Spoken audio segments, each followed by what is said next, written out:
My role is Creative Engagement Lead. I design and deliver workshops for people in difficulties. Okay, so that's enough about me.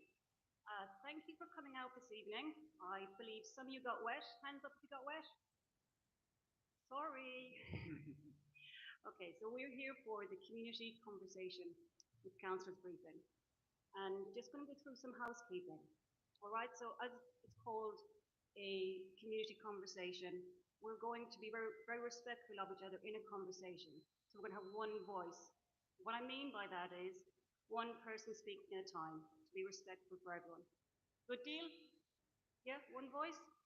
And next up, just with regard to our phones, if you wouldn't mind putting them on silent or putting them on vibrate, again, to be respectful for people speaking in the room.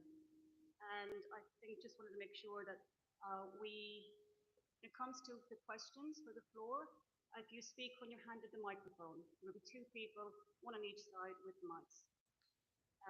If we could keep our opinions, how should I say, what I've written down here is no strong personal views. I mean, we all have strong personal views, but perhaps this is not the platform to air them. Okay, we can do that at a different time in a different place. And I think that's it. So what I would like to do is to let the councillors, either side of me, introduce themselves. So on my right, I have the Hampton Wick and South Teddington councillors. So councillors, over to you. Good evening. Ooh, thanks for coming. My name's Jim Millard.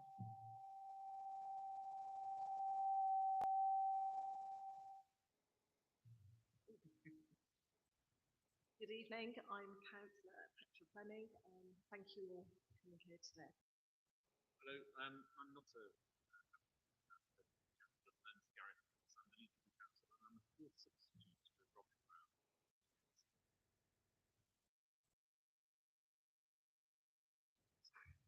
Whoops, my turn, I'm sorry. I'm sorry. And now the councillors to this side, who are from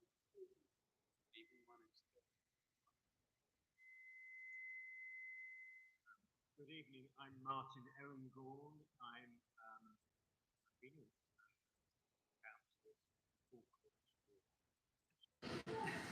and I was several inches taller when I started. I'm Charlie Engel, newly elected. Okay, thank you. All right, so I promise I'll stay alert now for the rest of the session. So next up, what I believe is the priority themes discussion. Oh, yes, after the review of achievements. Councillor Laird, please take the floor. Thank you, Nora. Can you hear me, or do I do that and then you can hear me? Are you hearing feedback? Yeah, there's a lot of feedback. Is it? Can I ask? Does anyone know how to slightly turn them down? No. Okay. I'll just sit back. Hello. We're just 3 minutes, just a quick roundup of things we've been busy doing, Hampton Wick and South Teddington, on your behalf this year. We've robustly challenged Thames Water over their plans for water abstraction above Teddington Lock. I won't say too much about that now. I think we're going to discuss that in a minute. We've represented residents' concerns on this at public engagement sessions with Thames Water. I seconded a motion at full council, and we've worked with council officers on our formal response to Thames Water as a council, and importantly worked with our local MP, Munira Wilson, on her challenges to Thames Water at a parliamentary level. Other important things, we've been developing new plans for Hampton Wick High Street to help support the businesses there, create a new village centre that really helps it thrive, building on the support we've given over the past few years in founding the Hampton Wick Business Network and helping organise and funding the summer fetes. We've arranged meetings with heads of local schools to keep an open dialogue and ensure support where needed, supporting the implementation of a school street on Broom Road around Hampton Wick Infants and St John's Junior Schools, and we've continued to push for improved visibility of the scheme, including the installation of flashing wigwag lights, as they're called, and the installation of buff strips on the road surface, which we'll continue to push for. We've successfully resisted planning applications to add additional stories to some of the multi-storey buildings in the ward, and for the application for the parking permits at the Firs. We continue to push the Department for Transport with the support of South West Trains and Network Rail for a lift at Hampton Wick Station. We've tackled the eyesore of a hole behind Priya's newsagents in Hampton Wick, continuing to push for improvements there, good progress in seeing foundation work to begin. We planted lots more trees in the ward and continue to invest more than ever before in road and pavement repairs. We know there's been a lot of neglect historically, and we're doing everything we can to push for repairs as soon as possible. We've supported local community events and charities, for example, Hampton Wick United Charities, Teddington, St Mark's Church Community Hub, amongst others. We continue to work with the police to address concerns raised by residents directly to us and via the police liaison group, and to crack down on ASB and crime in the ward. And a particular personal favourite of mine is we've funded the development of additional, much-needed, genuinely affordable 4-bedroom homes at Bucklands Road with disabled facilities. Some of the first 4-bedroom homes for affordable rent to be built in this borough in a generation. Thank you. Thank you very much, Councillor Millard. And from the Teddington ward? So a brief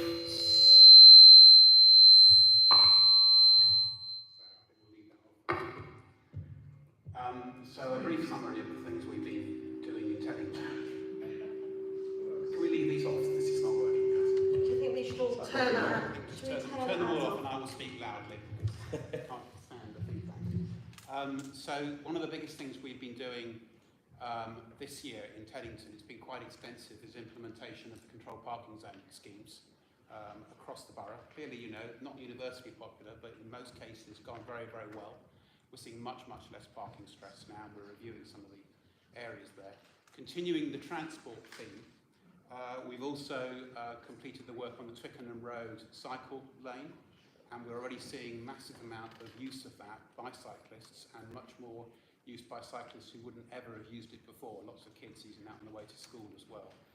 On the theme also of transport, we're a step ahead of Hampton Wick in that we're now about to start work on the station lifts at Teddington. That was a long campaign that I know Councillor Anningal was heavily involved in. We successfully bid for that, and now the work on that is about to start. So in a number of areas we've been able to go ahead and implement a number of successful schemes on the transport side. We've had a little bit of a knockback on our Ellery Hall construction. We've had to go and re-tender for that, but we're about to complete that. And if you are around that area, you will have seen some new hoardings going up today as well, giving much more information about what to expect when the new Ellery Hall finally gets built, which we're looking forward to. We've also been doing an extensive consultation on regenerating Broad Street, which we've got some good responses from people. We're just looking at some of the details of that now, but in general, overwhelming support for some of the interventions we want to do on Broad Street to basically green it, make it a bit more user-friendly for people as well. Also finally, just to note something else that I know was worked on for quite a long time, but on social housing, it was great to be able to open the Informer House development as well on the bridge, which is a big contribution to social housing as well. So it's been a very active year. A lot of things that have been worked on for several years have now come to fruition, which we're very pleased about. Thank you very much, Councillor Geisler. So that was just to thank Councillor Geisler. I apologise if there's that echoey sound. Is it manageable? Want me to sit back? Yeah. That good? Okay, so I got a bit excited, didn't I? And I was running ahead of myself. So now, am I right in saying we're going to open up the themes? And the theme that we're going to open up with first, if everyone's happy, is the future of Teddington Police Station. So I'm going to put that to the councillors. Who would like to open with this theme, please? Yeah, I'll try the speaker, see if it works. I think probably most of you are familiar with the history here, but we must remember that the Teddington Police Station belongs to the Metropolitan Office for Policing and Crime, which is a guise in which the Mayor of London holds, Sadiq Khan, but there's a deputy mayor covering this area, and the leader of the council has spoken to this lady only today, but in essence the situation, and Gareth might want to add to this, is as follows. It's a property of the Mayor of London. They have the decision-making power regarding disposal or non-disposal. But Richmond Council is the planning authority, and we can determine and have determined the policies regarding reuse of it if it's not going to continue as a police station. And in a recent draft of the local plan, we made it clear that we would be looking preferably for affordable housing plus doctor surgery for the Park Road surgery, but certainly something of that sort. Now that actually was the most popular theme in the penultimate draft of the local plan, and lots of you wrote in supporting that very proposal. Of course, that is where the doctors would like to go, just across the road. Difficult to think of a more convenient location than Teddington Police Station. But the mayor cannot be forced to sell it in a way he doesn't wish to. But one of the things that's been achieved in the last few months is that our MP, Munira Wilson, managed to get the government to put in an amendment to the legislation to make it clear that the mayor was not bound, as he claimed, to get the highest possible price for Teddington Police Station, but he could go for a use that seemed most suitable, subject to the Secretary of State agreeing to it. So he is not bound by that change to not go for the highest price, but he doesn't have to. That's our understanding of the situation. But as Gareth might report, because he's spoken so very recently to the Deputy Mayor, they claim they are reviewing their estates policy for the whole of London and are not ready to put the property back on the market yet. But Gareth might wish to add. Thank you. There's not a great deal that I have to add, because it's a very full answer. It is, however, a disgrace that we have the Mayor of London sitting on a prime site in the centre of Teddington, which could be used for affordable housing, when we have people living in temporary accommodation, which is an enormous drain on the council taxpayer. You people here who pay your council tax on, you press up like guns. And unfortunately, we have to pay these large amounts of money to private landlords because we have a statutory duty to house people. Now, what we need to do is to get the mayor to recognise that this is a site which is not going to form part of the estate strategy. There is really no need for a site of this size for the Metropolitan Police, not when you have Twickenham Station a mile and a half to the, is it the east or the west, and in the other direction you've got Kingston Police Station.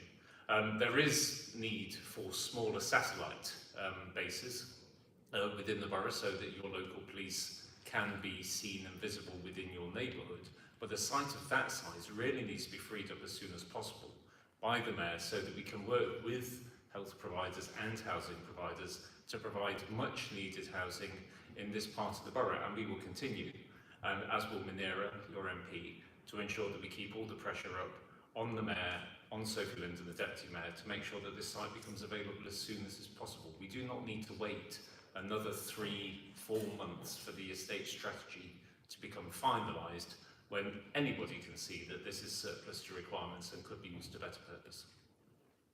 Thank you very much. Thank you very much, Councillor Ellingbourne and Councillor Roberts. I would now like to open questions from the floor, please. Yeah, Councillor Ellingbourne, I represent the local police liaison group for Teddington Hampton Wick and South Teddington. So you mentioned, Gareth, the small police satellite facility, which is much needed there. We currently have a working arrangement with NPL. Is that in the strategy for the reuse of Teddington Police Station? We heard doctor surgery, we heard affordable housing.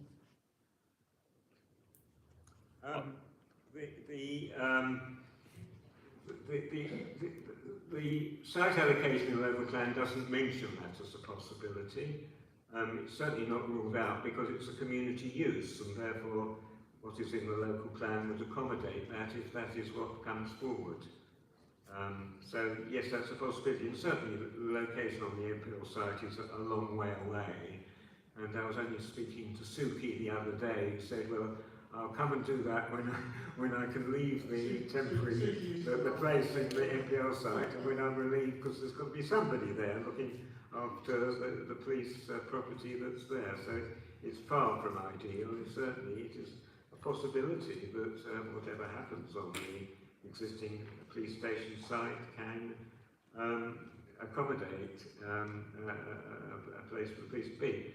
Perhaps I should also mention that we did have a situation in the middle of the summer when rewilding got out of control on the police grounds and it became thoroughly overgrown, and we have managed at least to get out of the Metropolitan Police Office a regular tidying up of the site, and I think that is now looking okay. I think we just need to update a bit on providing facility for the police there. I think residents would welcome that, not to mention the police. Yeah, I mean, it would work very well with a doctor's surgery. Yeah, why not? A lot of time is wasted by officers coming down from Twickenham, taking a briefing at Teddington, and going back to Twickenham all the time, doing different things. And you put the police cars there as well, so I make the noise going up and down on Park Road. Without the microphone, sir, very few people can hear you. Just saying how welcome that facility would be by a lot of residents to see, as you mentioned, Gareth, the police residence where it had previously been, and that they could also place police cars there, which would help policing in the local area and would stop them having to rush up and down Kingston Road and Park Road quite so much as well. Yeah, I don't think we can quite anticipate that there would be room for police cars in that contingency, because one would have to provide parking for the doctor's surgery and for the probably for the affordable housing. But that's something for the future. Yeah. But at present, we've got to wait for the Metropolitan Police Office to actually release the property for sale again. At the moment, the sale is deferred while they review their estates policy. I'm suggesting that in the meantime, it would be good to have some conversations between the council and Inspector McLaughlin up at Teddington, who's responsible for policing, community policing. I speak to Inspector McLaughlin and Superintendent RDT and, in fact, Chief Inspector Scammell on a regular basis, so I'll make sure it gets raised. Yeah. Thank you. Okay, thank you very much. I believe there's a question from the side of the room. Thank you. Sorry, is this working? It is. Just to echo a bit of support for that last intervention, it would be helpful if in that planning brief or whatever to get some kind of a mention. After all, we have lost the police station, and I do feel that we feel a bit neglected as a resident. It would make eminent sense. It's obviously functioned over the years as a decent location for a police station. To have some kind of a satellite there would be helpful. And I'm just thinking if somebody is going ahead looking at this as a prospect for development, if there's no mention within the council's deliberations of such an option, then I think that's perhaps unfortunate. Thank you.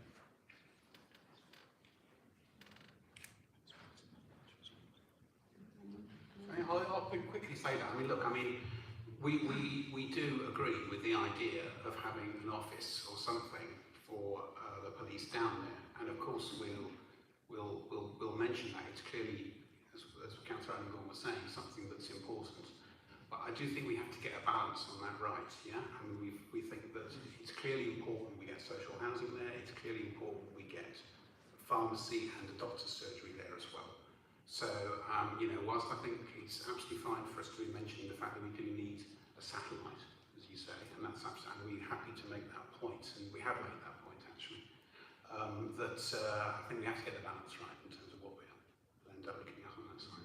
I think, as we'll be mentioning later on, the local plan is now at a stage which is actually outside the council's control, and what's in it is going to the inspector, with any comments that are made in the interim, and actually the period for making those comments has also expired, so we're just waiting for the procedure for the local plan inquiry to be constituted. But as I've said, what's in the local plan at the moment does not rule out a police office on the site, should that be what everybody involved with the development judges. But the emphasis is on the doctor's surgery plus affordable housing.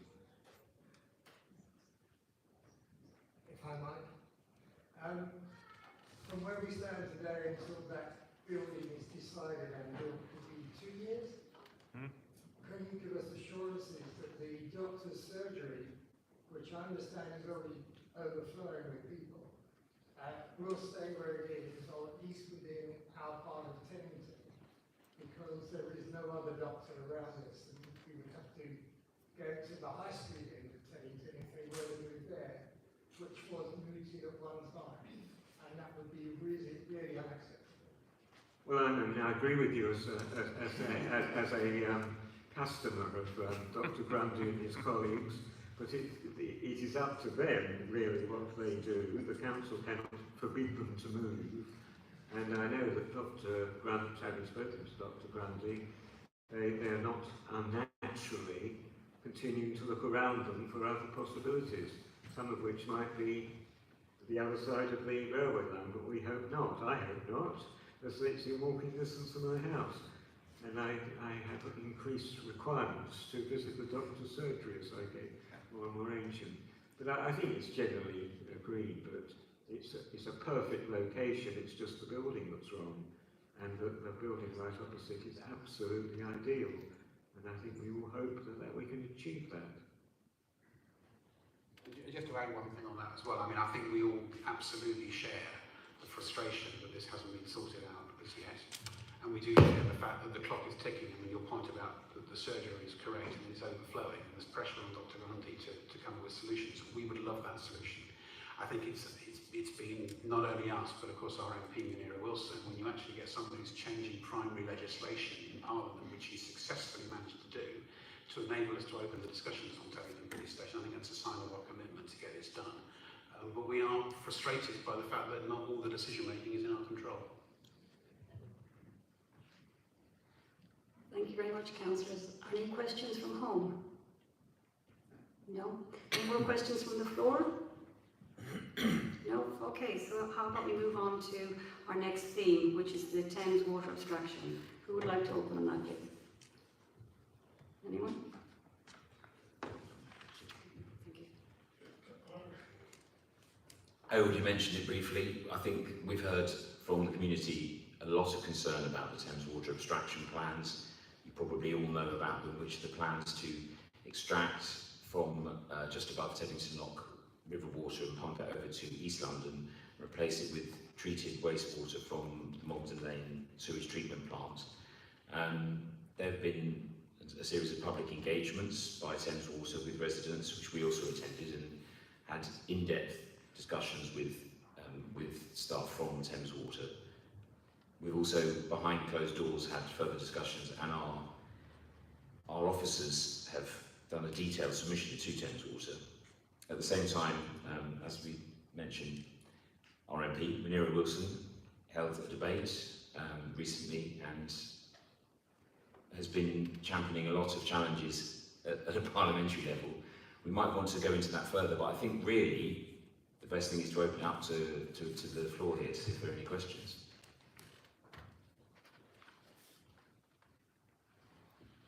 Yeah, okay, I'm going to go again. Lady here. Has everyone signed the petition? Because if we can get more and more people to actually sign the petition, then we've got more and more chance of showing how strong the feeling is within the borough. And if anyone hasn't in the room, I've got a QR code on my t-shirt, and we've got some of the leaflets here. So Is this, please sign it. Can you tell us what organisation you're from?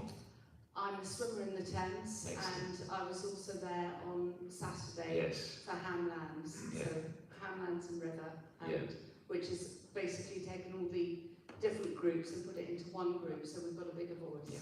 Fully agree. clarify what happens next? What kind of timeline? Ooh. I think one of the key things is that it's a gated process with a number of gates, and as I understand it, we're in gate 2 at the moment. So the first period of consultations ended, we're in the second period of consultation. I think one of the key things that I noted from that was that in the first consultation, Thames Water didn't yet have data on the likely impacts on human health, which seemed to me a slight drawback to the first consultation period. They've committed to produce that data, as I understand it, during this second period. I wonder if, Martin, do you want to say anything else about, because obviously the local planning decisions on it are a key part of, you know, whether it will be a local planning issue or whether it will be decided nationally. Yes, I mean, there is some doubt about this because drinking water projects in the legislation fall to the local planning authority, which in this case would be 3 at least, Kingston, Richmond and Hounslow, maybe more.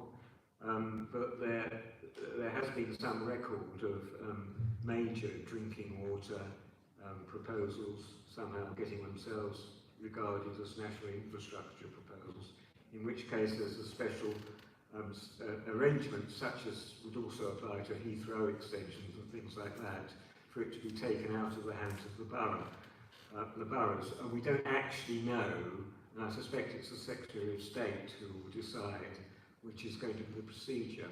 For as long as it seems that it could be the local planning authority's procedure, at least one part of it, the planning authority part of the council, has to be able to show it has not prejudged the matter, so that's an awkwardness for us. But the council also has a function, and Gareth might want to say something about this, as the owner of some of the property concerned, particularly Ham Lands, which is a very important nature reserve, and as far as I understand it, there could be a number of first temporary and then rather smaller, but still continuing, structures put on that property, which is council property. Now, at the extreme, the council could not play ball and force a compulsory acquisition process, which would cost a lot of money and take a lot of time. So it would make life a little bit easier if we knew what the process was going to be and the extent of the council's involvement, and we're not there yet. Thank you. Yeah, I mean, it is one of the more frustrating things for us as much as you, that you're not hearing a great deal from the council as a corporate body. You're hearing a lot from your ward councillors because they have a certain latitude and can move more fleetly, whereas, as Martin outlined, we're in a it's often referred to as a quasi-judicial process planning, so we have to make sure that we are, you know, Caesar's wife time, you know, whiter than white and above the fray. But, you know, I would much prefer at some point that we can come out with a definitive line, and that, I'm afraid, will only happen once we find out whether this is going to be taken away by the Secretary of State.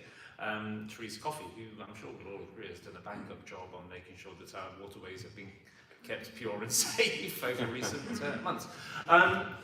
As soon as we can say more, we will, and we are pressuring away in the background to find out, you know, when we are going to get a final update on this. But Martin's right, we will have a difficult decision to make when it comes to whatever the decision is, because we have a land holding, and we will obviously want to make the right decision in the interests of our residents. I do recommend people to find on the parliamentary site the debate that was held a few days ago in Westminster Hall, where Munira Wilson gave an absolutely brilliant exposition of the issues, with some support from neighbouring councillors, and a rather feeble and inconclusive response from the Water Minister, who it took several months to force to make any sort of public remark, and she had little to say of any great substance. I saw 4 hands on the floor, so 2 from this side and, sorry, 3, yes, so I don't know which order they went up in, so I'm just running fair here. Would we, okay, start up here, please? Thank you. Hi, hello. Hi, hello, Caroline, local resident. I was really shocked on Saturday at the Hamlands event to learn that Israel is a country in a desert. It has a supply of an excess supply of drinking water because of its desalination programme. And then equally, I was shocked, well, actually horrified, that Thames Water have a desalination plant that they built at the cost of 250 million, and they've only used it a handful of times. Yeah. And this just seems incredible to me that they want to do this plan when they've already got the solution. Yeah. They've got lots of other solutions, and they've stated that this is the cheapest solution. Yeah, they've already got a desalination plant, which works for Israel, which is a country in a desert. So, yeah, I was just really shocked and just wanted to make No, I agree, and I think, you know, what I'm saying is one of the key things we have to push back on is perhaps the cheapest solution isn't the right answer. Yeah, exactly. And it's certainly not the right answer for us. Yeah, thank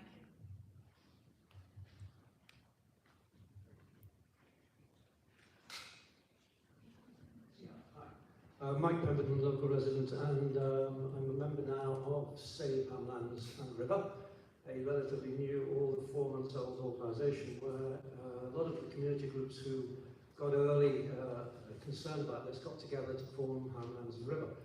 First of all, I'd like to thank the council for giving us the opportunity of meeting with councillors at York House some time ago for the purpose of sharing information. Actually, sharing information is extremely important because lots of people are still unaware of this issue and the threats that it brings.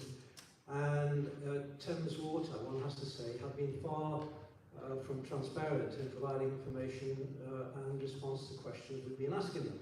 We are getting there at the moment. But, the point I would just like to pick up is, I think Martin's put about the planning route. I think it's to Thames Water who are due at the end of this year to say what planning route they wish to take. I think it's down to them to do that, and I think the timing of that is turn of this year, beginning of next year. Something that's concerning us at the moment is that the gated process that Jim mentioned is really controlled by Ofwat, the regulator, and other regulatory bodies, and they have just received Thames Water's resubmitted business plan, which Ofwat required them to do because of lots of bits of messes they were getting into, not the least of which was their financial situation. And our concern is that we're late in the day in this process. We're all late in the day because this has been going on for 10 years, and Thames Water privately produced on their own part over 2,600 pages of consultants' reports, which we've been plowing through to our joy, to find out how much of real information we can interpret and put together. Now, the opportunities that we have as a community to influence Ofwat, which is principally going to make the decision as to whether or not this so-called best value project goes ahead, we've decided, and we've got well down the track of getting community groups, environmental groups, residents groups together under a shared statement of opposition to Teddington DRA, which we intend to submit at the end of this month, hopefully, if not very early next month, just as Ofwat, in this gated process that Jim referred to, will be reconsidering Thames Water's revised business plan to give some impact and reflect the breadth and depth of the community's concern and opposition to this proposal. And there are very few other ways we can do it. So that's gone extremely well, and thanks to our big community groups like the Teddington Society, Richmond Society, who've signed up, many residents groups and water sports groups, Hamlands, Petersham, Ham, across the river to Twickenham, Moormead Park, all those places which will be affected by the pipeline construction, which is going to come down from Isleworth, down under the Thames, we believe right into the corner of Ham House Conservation Area, and on the Hamlands, as has been mentioned. So the point really I'm trying to make, notwithstanding the millions of objections we have to specific details, but we have very few opportunities as a community to present our view, and we have developed this process. We've got many groups supporting it. I don't know what the protocols of the evening are, but I would take any names at the end from fellows here who are in groups who they would want to support. I've got a copy as I rushed through the house. I wasn't aware of this meeting on, so I apologize, of the shared statement with me. So to Gareth's point, I would just be interested to know, obviously what we would like is for the council to be able to also make a submission at this point in time, recognising that we're all working from limited information, but it would be very helpful. And I was just wondering, Gareth, when you said the council have made a detailed submission, and I'm aware of the very good work that was done at the time of the consultation process, ending March 31st, and on the limited information that a good submission was made by the council. Whether or not any further you're commenting on, you've done a detailed report or submission? I think the best person to answer this would be Martin, as he's the Vice Chair of the Environment Committee. I'm not used to sitting on the sidelines on things. I like to get involved and start throwing my weight about on a semi-industrial scale. But because we are the planning authority, I sort of have to take a step back slightly in case anything which I say may be interpreted during any future planning consultation as being prejudicial. But Martin, in terms of detailed responses, might be able to help. Well, it's difficult for me to say more than Gareth has said, because if indeed we are the planning authority for this site, many of the people who would be involved in forming our view would also be found themselves in a quasi-judicial capacity in judging the planning application. And if we find ourselves breaking the law, if you like, by people who've expressed a view on the application, then turn up at the planning committee with deaf ears, not prepared to listen to the case in favour of the application, we could be in quite considerable legal and therefore financial trouble. So I'm sorry we're in liberty, and in some ways I'd be more comfortable if it was decided by the Secretary of State, by Ofwat, whoever it is. It's so difficult to understand the processes. But in fact, it should be dealt with by the Development Consent Order process, which removes Richmond from direct decision making. But we're not there yet, I'm afraid, and we don't really want to prejudice our chances by breaking the conventions on this matter. But as soon as we are clear, we can more clearly establish how we proceed. And if I can say it yet again, one of the things that shocked me most in what Munira had to say was the number of interventions proposed on this very precious and unusual nature site at Ham Lands, which is a product of soil from all over London being dumped there during a period of time, and therefore most unusual degree of variety of plants and animals. And looking back to the Falklands War, my very first speech at the council was made following a tour around the site with my daughters, who have never been there since, appreciating the variety of plants and insects on the site. And that was the moment at which we decided not to have any further building on the site, because the plan in the 1980s was to cover it all with housing, and only a little bit of it got built, and then it was stopped in 1983. So I've lived with Ham Land, actually, despite being this side of the river, for 41 years, and I also do my best to protect it. The last comment I want to just thank you for that, Martin, because any of us who know any details about this plan know that the pipeline construction coming, as it will do under the Thames, about Ham House, will then in total have 8 shafts drilled down, 6 of which will be in Ham Lands, and the Burnell open space opposite the Lensbury. And each of those shafts will require a construction site half the size of a football pitch. And this process on Thames Water's own reporting will destroy 12 acres of the natural habitat that you quite rightly, and we all so value. And 5 or 6 acres will be permanently destroyed. And of course, they say that the others will be reclaimed which we all know, if it's to reclaim the true habitats, will take 10 to 20 years. So it's a devastating process all the way around, whether it's the land ecology or the water ecology. And we wait with some interest the response from Thames Water to the very good, I thought, critique of the Environment Agency at the time of the consultation.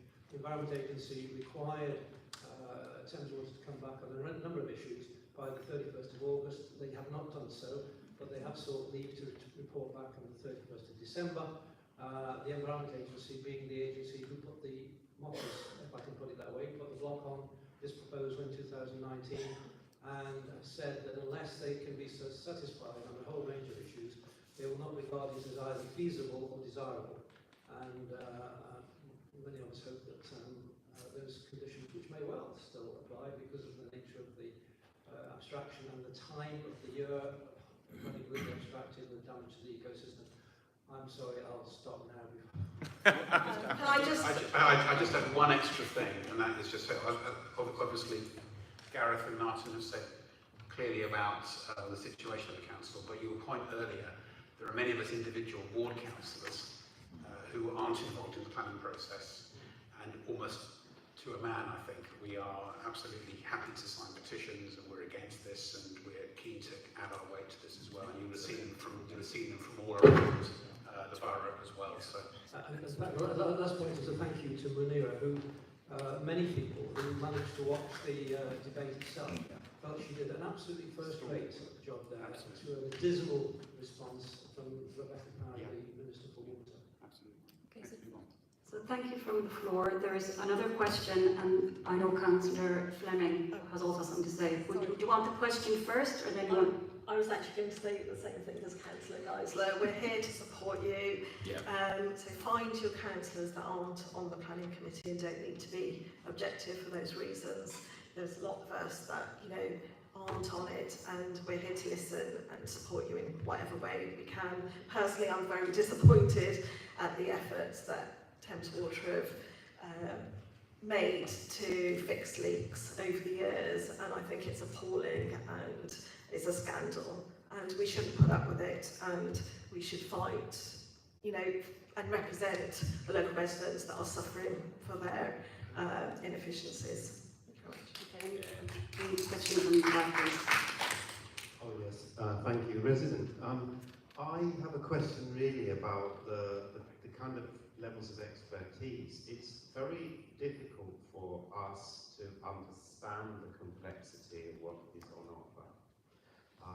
We don't have, well I and I imagine many other people do not have the knowledge of ecology, of water cleanness, of many things. And I suppose my question is really, to what extent does the council able to call upon expert witnesses who really understand how complex it is in order to make the right kinds of decisions, which aren't just gut reactions to something which looks appalling, but we all need water, we all need sewage, we all need infrastructure. So my question is really about what kind of expertise are you able to call upon? Well, I think our officers have a certain level of expertise that's been very helpful in informing the official council submission so far during the consultation. Martin, you able to comment on that further? Well, I think we're really in the same situation as we are with Heathrow. But we do our very best, but there's a limit to which the council can replicate the resources behind the proposals of these sort of schemes. I think we'll continue to see what we can do, but we are represented very ably by my colleague Councillor Watts on the Regional Flood Committee, so we have quite a lot of expertise. I've got one question actually to the Hamlands people, and it just occurred to me, and maybe we can research it from our own end as well. The Hamlands was conveyed to the council by the Earl of Dysart, I think in the 1930s or 20s, or anyway, between the First and Second World Wars, I think. And I think it might be worth examining the deeds to see if there were any covenants or anything of that sort, and of course, not all covenants are enforceable at the time, but it might be worth looking into the process by which the property passed to the council to see if that offers any ammunition for the council, not as planners, but as property owners. It's worth just adding as well, I mean, these days as well, I mean, obviously Martin says we're limited in terms of our reach, but there are an awful lot of experts coming in on this case. In fact, the Hamlands team have already been able to pool. We also, of course, are quite interested in what the Environment Agency say themselves. And these days we've also, in fact, found a number of people with relevant expertise who are able to ask and help us with some of the questions as well. So I think it's one of those things that in the internet age is not as difficult as perhaps it might have been in the past. Thank you. One more question from the floor, and then we're going to go on to the next theme if there's no question from home. Yeah, I wanted to ask this question at the beginning because it's quite fundamental to the whole thing. And really, that question is, what's the alternative and how much will that put on the water bills? Well, as I understand it, there are a number of alternatives in the what is it called? I've got it down here somewhere. The Thames Water Resources Management Plan. For example, building additional reservoirs. I mean, I know there was one. I think we've all heard of. There was one proposed for Abingdon, which was shelved because of the level of local opposition, which just goes to show when a community really comes together and shows its opposition. We need to do the same for this, I'd suggest, because there are other options. Yeah, no, I'm a chartered civil engineer, fellow institution civil engineers, and been involved in a lot of these similar schemes. Yes. But I think, Rob, there are a number of other things. I mean, actually, it's interesting, again, referring back to Munira's debate. She mentioned one which had appeared in the original consultation, has now been discarded, which is the Cotswold Water Transfer Plan. That, interestingly, is one that originally was not only going to transfer water, but actually regenerate some of the canals in that area. And apparently, and I haven't done the check myself, but according to Munira, was very well supported. So there's already one area there that probably, I don't know, we haven't got the cost details, and maybe they rejected it. The other thing that we are feeling is that, and I think Thames Water have toughened this approach slightly, but the total disinterest by Thames Water of being able to tackle water leaks, or in some cases to mandate water meters, which would actually help the situation enormously, is an absolute derogation of duty. So I think in many cases there are alternatives which are much better for the environment. The economics might look a little bit more, we need to look at them, but it's a mixed, I think our feeling is there's a number of mixed parameters they should be looking at, and they've been driving far too much on what they see as the quick and dirty option, I think. Thames Water's current owners maybe aren't doing this, but Macquarie and others before them, took on billions and billions of debt, paid out huge dividends to shareholders and did not invest when they should have been investing. And I will not accept that we should be held to ransom by them saying that it will cost us more now in our water bills. They need to do what's right for this area. We don't want our river water contaminated because it's the cheapest thing to get them out of the hole. Yeah, it does seem that I'm personally against Thames Water rather than, I'm neither way. I'm not for or against, I'm pretty neutral on this one. And normally, as a civil engineer, when we do these sort of projects, you put forward a lot of alternatives, possibilities, which are subject to a lot of legal parameters. And out of that, the best option is determined. So I would say have some faith in the process and the national needs as well. And as Martin was saying, it's maybe taken out of the hands of the local authorities because it will come under the National Infrastructure Planning and will be subject to development consent order. But it's good, that we are, And I think local area, making our views known. But I think we also need to stop attacking Thames Water. Well, yes. Let me finish. And also put on the table that if this lowest cost scheme, which is not the be all and end all of it by a long way, but we need to see what the effect is if you go into a scheme that might be what everybody would like to see, because a lot more, and means that a lot more people will have to be paying a lot higher water rates. Well, that's an assumption, and I think the other thing I would say is, and I worked in private industry for 40 years, and you know, there's an awful lot of things. I came to this fairly neutral as well, but in terms of the style of consultation, the degree of engagement, the quality of the scientific input that was put across to us at the very first consultations, Thames Water were caught completely flat. So my judgment is not simply because of the political situation and the ownership model, it's down to the competence of what I saw on the day, personally as well. Thank you very much, councillors, and thank you very much from the floor. Any questions from home? Okay, so on that note, we are going to move on to the future of Udney Park playing fields. Who would like to open with that, please?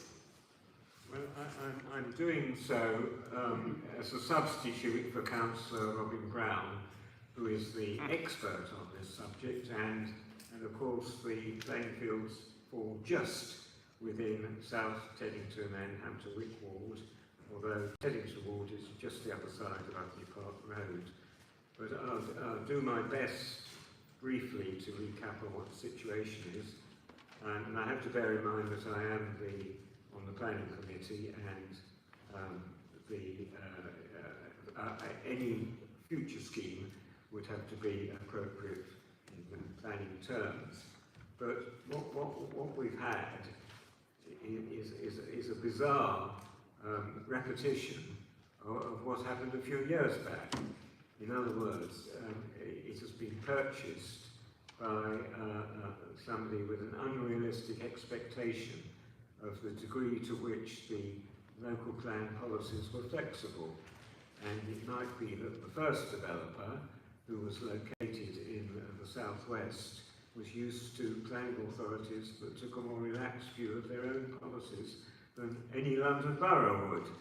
And so Quantum spent many years trying to justify the amount of money they'd spent on the site and putting out proposals that might have gone down very well in Bournemouth, but were completely at odds with adopted policies of a London borough, viz. Richmond, and were rejected just as we told them they would be rejected when they carried out their preliminary consultations with the council, and they seemed hugely surprised to find they lost. But the planning inspector to a commercial development with some other features which were more acceptable, but were totally unacceptable on an open space.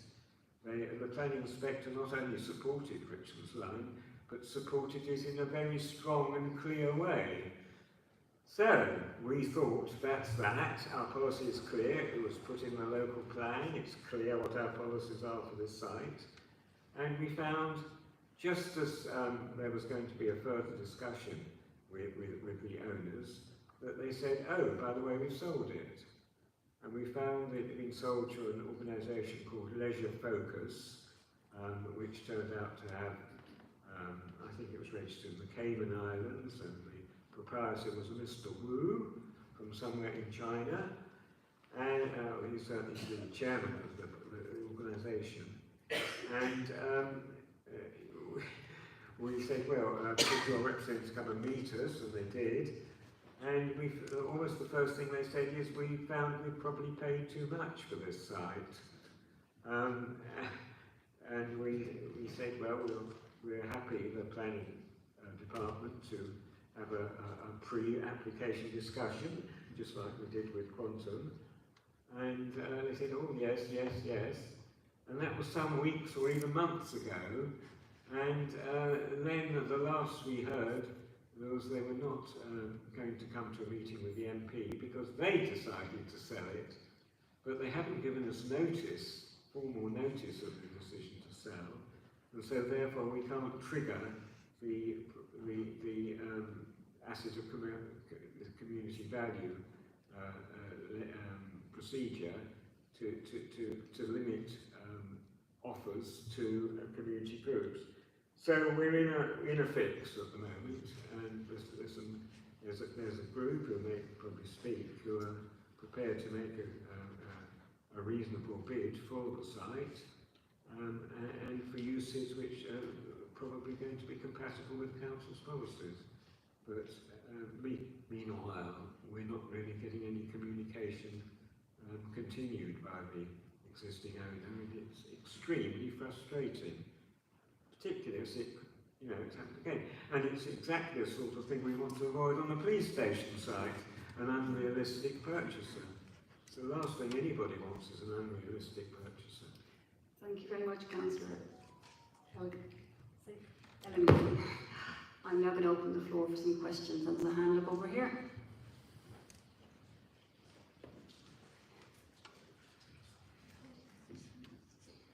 Thank you, Councillor Ellenbourne. My name is Mark Jopling. I'm the chair of the Udley Park Playing Fields Trust.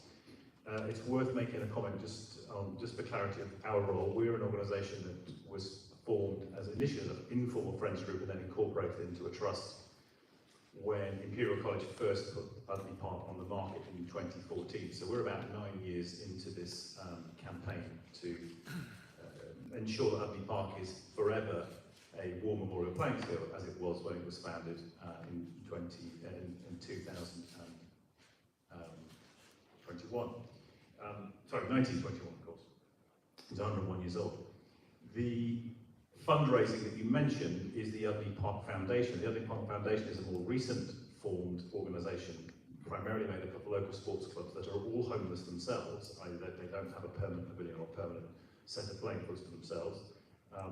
And they are the asset of community value compliance organisation that we hope would be the vehicle then to buy and operate the fields in line with that legislation. The chairman is Mr. Dillon, who's, I don't believe is here today, I think he's away. Obviously we work closely together, we have very similar aims. To sort of recap, I mean, thank you for the partnership between Sport England, local sports clubs and councillors. We did indeed work together and defeat the speculative application public inquiry, which is already now nearly 3 years ago, it was just before the pandemic. And we are, as Mr. Councillor Ellenbourne said, we're in a bit of a logjam now. We have an anonymous owner who is incommunicado with agents in the UK that seem to know very little about the site or the owner's real intentions. So my question is really whether we as a community or you as councillors and council officers are powerless or not. Do we have to accept our fate on this site that if the owner is silent and spending virtually no money on maintaining the site, do we have any power of enforcement? I would argue that we do have. The site's protected by a section 106, which means the boundaries conditions should be maintained to very specific levels and heights. They are not. The hedge was spilling over Cromwell Road to almost make it impassable. That part of the boundaries has been marginally improved. There's still many breaches of the section 106 boundary control. There's a 3-metre high illegal hoarding around the War Memorial Pavilion, which is now just covered in graffiti, that doesn't have planning permission. We as a trust made a section 215 complaint about the threat to the condition of the pavilion, which was only briefly inspected from the roadside and not inspected properly, although Mr. Dunn of the foundation has been inside the pavilion last November and was very concerned about the condition. The roof has been damaged by intruders and antisocial behaviour, so we've got a 100-year-old listed pavilion which is at risk, and particularly with the very sad events at Hampton Wick, Royal Hampton Wick, to give me the correct name, cricket club last week, we've lost 3 of our historic cricket pavilions in this end of the borough in the last, I don't know, maybe 15 years. We certainly don't want to lose another one through neglect. In fairness, the others were all active. This is actually an empty, abandoned site right now. So there are we believe there's various enforcement mechanisms to put pressure on the owner to start to take action and engage with the local community and engage with councillors. At the moment, they're completely disengaged. As Councillor Ellenbourne said, they didn't even have the courtesy to turn up to a meeting with our MP. So that's my question. Are we powerless or not?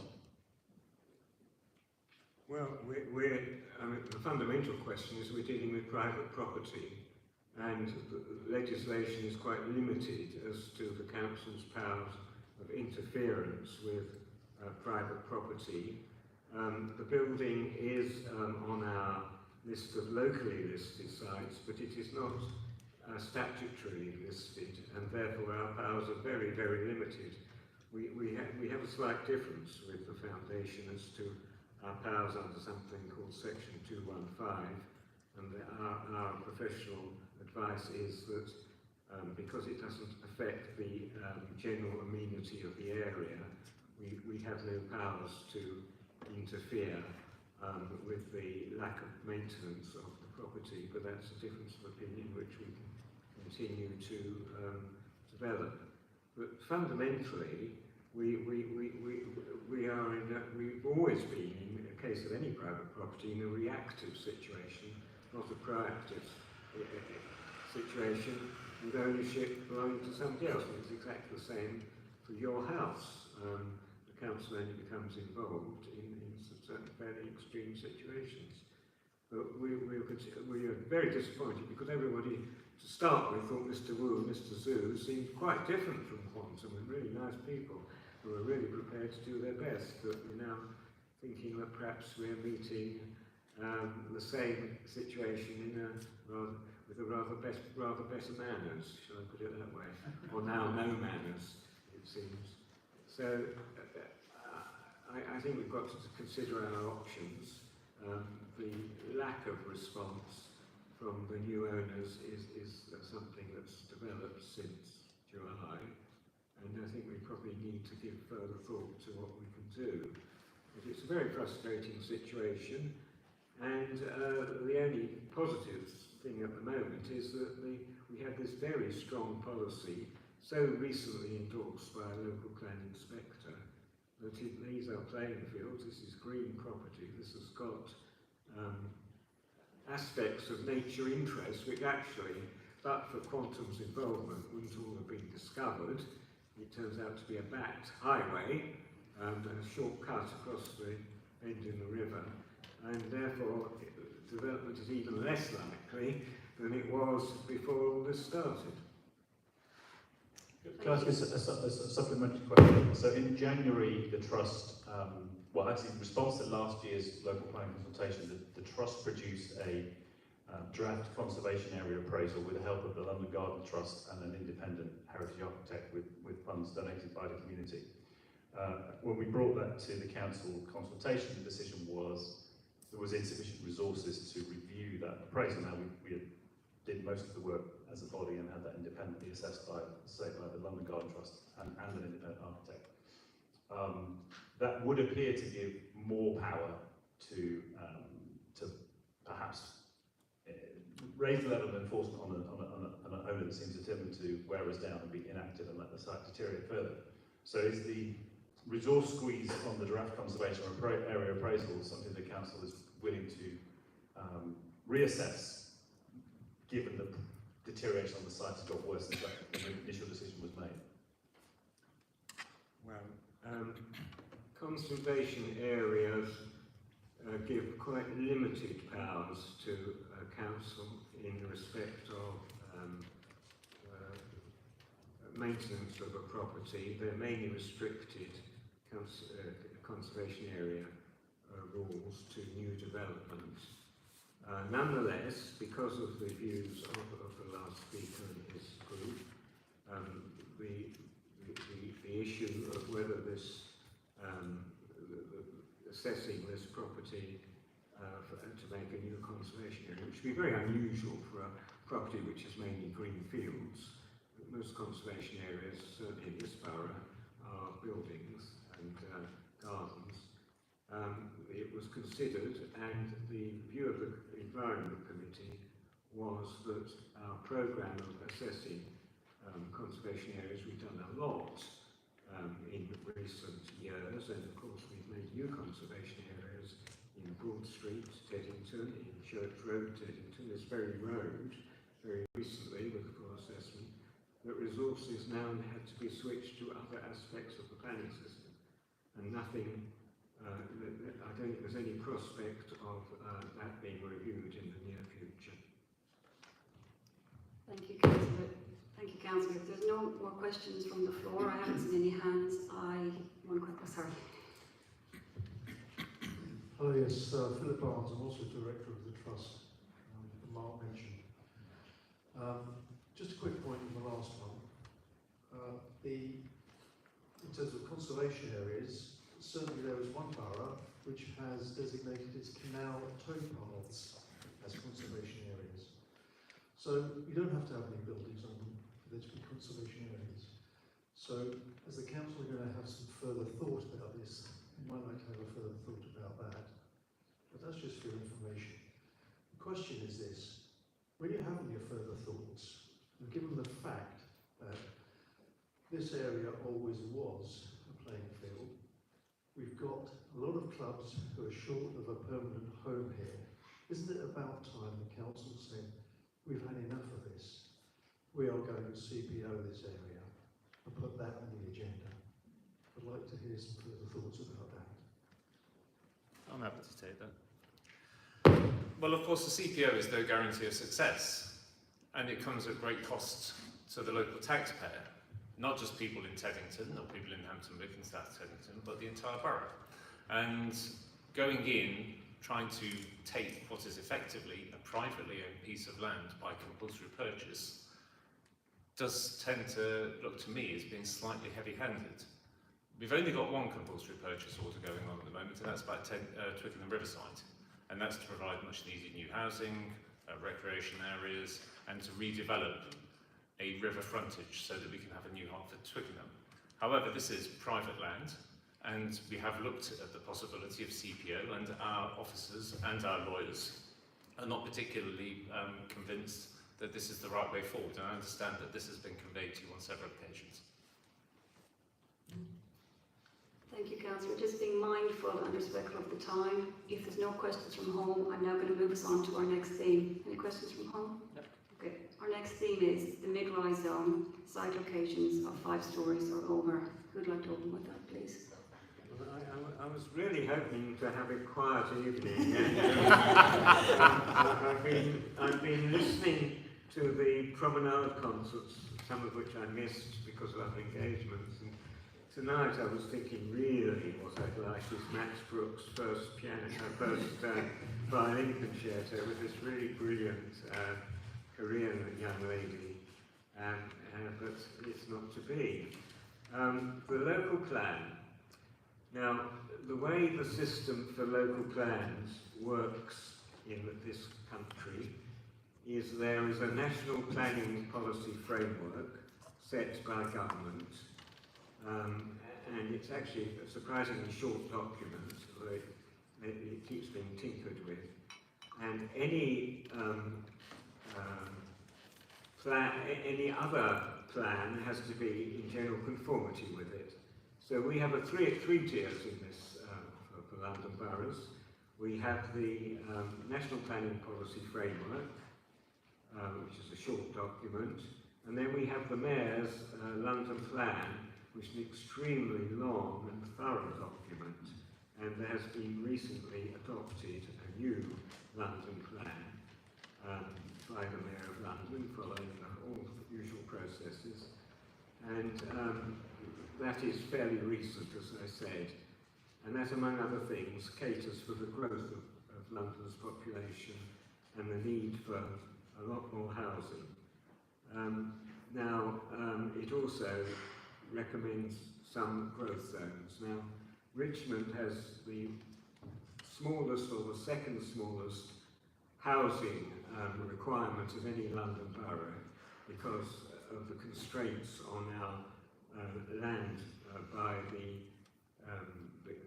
fact we're completely built up, except for protected green land, which is very, very protected.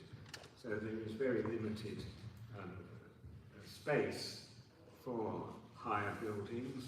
So although the Mayor would expect, and would have expected every London borough to have a tall buildings policy, we believe we can get away with a mid-rise buildings policy, and we are pursuing that as a way forward. Now, local planning, I'm sorry it's a rather long answer, local planning these days has to be evidence-based. So an independent consultancy called Arabs have done the work for Richmond, and they've also, as it happens, done the work for Hounslow with very different results, with a lot of land identified, including protected land, as suitable for development or higher buildings or both. In the case of Richmond, they looked at our town centres for what was feasible, and they came up with moderately sized, medium-rise zones in Richmond and Twickenham, and very small zones in Hampton Hill, Teddington, and one other area, I think Whitton, for the next stage in the process. Now, this doesn't oblige anyone to develop the sites identified, but it does say that if there is to be higher, but not very high, development, this is where it could be, should the owners and anybody else wish to put a proposal forward. And the zone identified for Teddington is a very narrow zone, stretching along one side of Station Road, a little bit across the railway, and Informer House, which we've heard mentioned, and Moorvan House opposite. Now, that went out to consultation, and people were not very happy with it, and quite a lot of people said, well, this would be a terrible place to have very high buildings, etc., etc.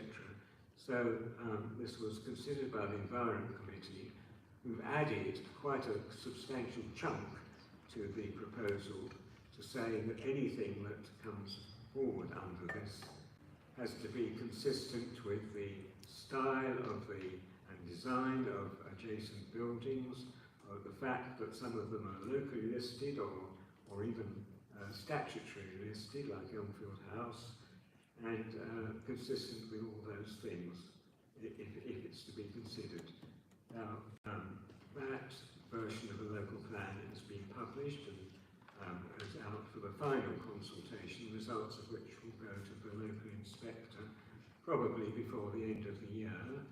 And I understand that, as proposed by the Teddington Society and others, that quite a lot of people have written in saying, even in this modified form, or perhaps people haven't realised it's modified, we're still unhappy about this.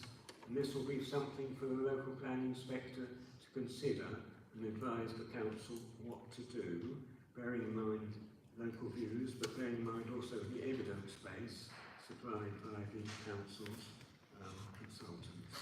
So that's where we are.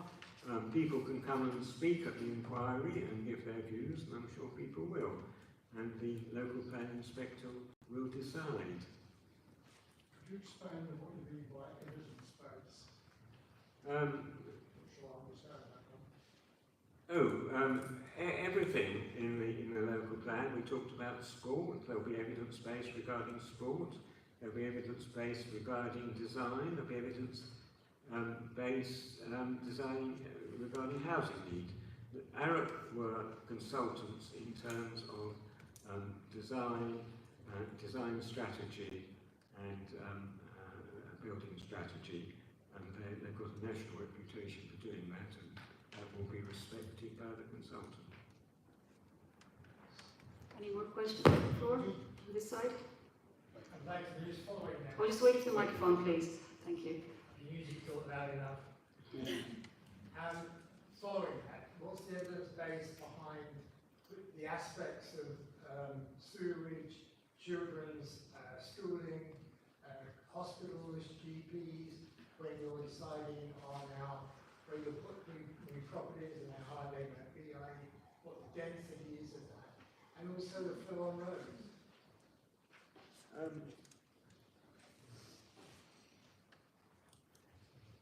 Any planning application has to be capable of being provided, bearing in mind all those considerations. But the amount of there's no special provision that says that in identifying sites for development, they have to pass any tests that wouldn't apply to anything else. The number of this is something which may not happen for years or even happen at all, because it may be that the site owners are perfectly happy with the development as it is and have no wish to redevelop. if it does, the number of units involved is quite small anyway in relation to our overall housing need, which is being provided mainly on fairly small sites within the borough. But we have, of course, one enormous site which has been hanging fire for various reasons, which is the Watness site in Mortlake, which would provide something like 1,000 units, and that would provide far more housing, children, people, than anything we're talking about in Teddington.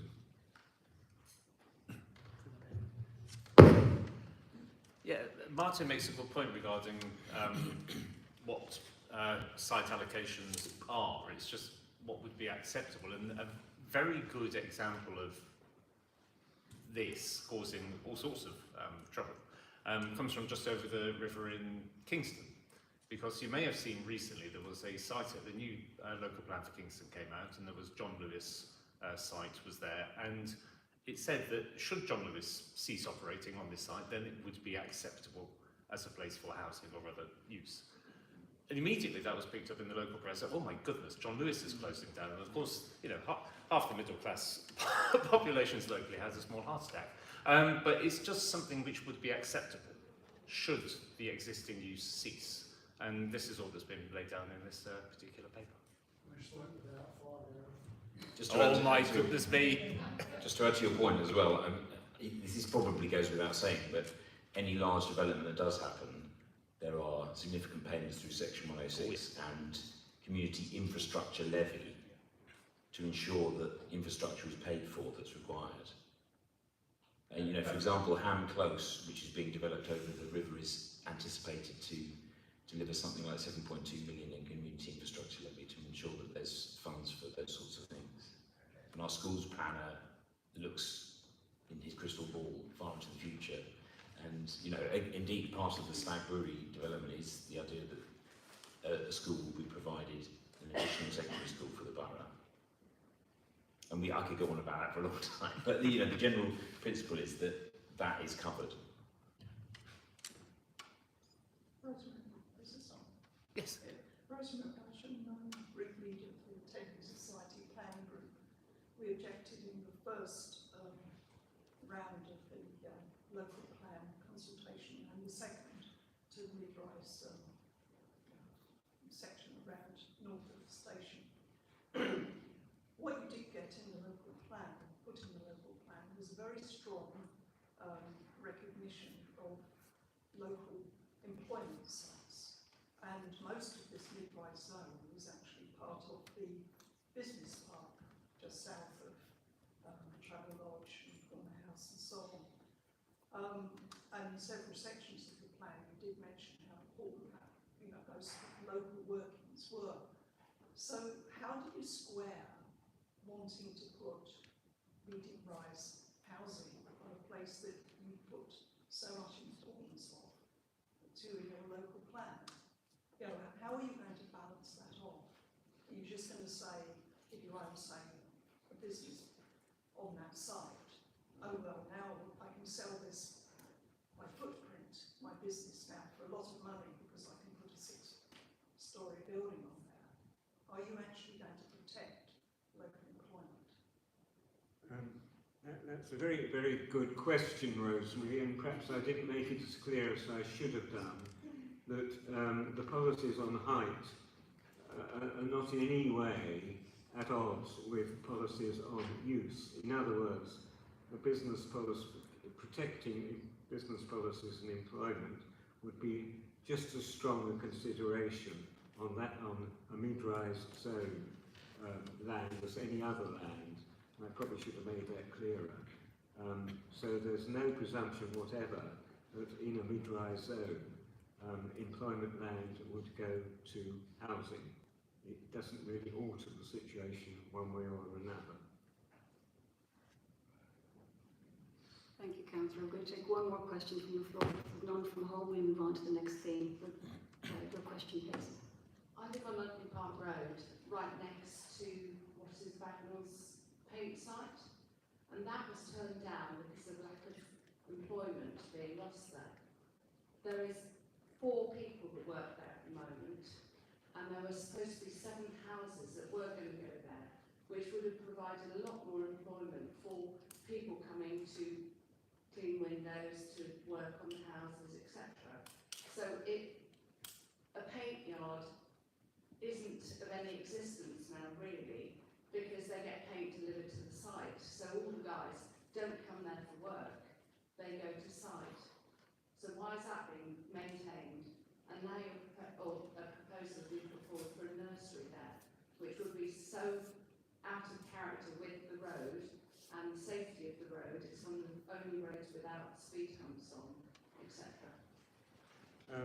Well, yeah, fortunately I happen to be reviewing the various applications on that site, and a proposal, as far as I recall, for a housing development on the site was rejected a few years ago, partly because of the design and density, but also because of loss of employment. The present application, I think, is still in the system, and the decision is yet to be made, so all this will be considered.